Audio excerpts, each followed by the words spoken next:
नासिन गाजी खावड़ वेझो ॻोठ कंडी गाॾही में मुसलसल बरसाती वहकरनि तबाही मचाए छॾी आहे, जॾहिं त केतिरा ई घर ड्रही पट थी विया ऐं फसल बि लुढ़ी विया आहिनि, पर इंतिज़ामिया घुर निंड सुतल आहे। उन हवाले सां तफ़सील ॿुधाइण लाइ असां टेलीफोन लाइन ते मौजूदु आहे SS न्यूज़ जो रिपोर्टर शिराज हुसैन गाॾही। जी शिराज, छा तफ़सील आहिनि?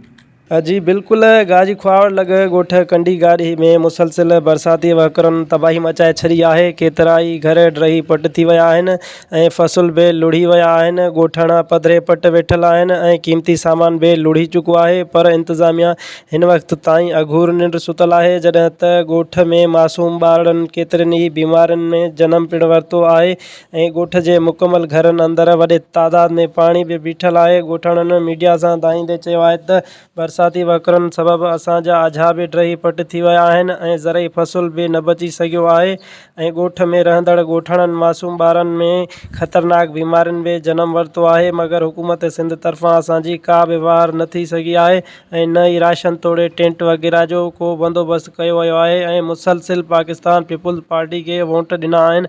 हिननि वधीक दाईंदे चयो त असां तक जे चूंडियल नुमाइंदनि ऐं DC समेत आला अमलदारनि खे अपील था कयूं त खुदारा असांजी वाहर कई वञे।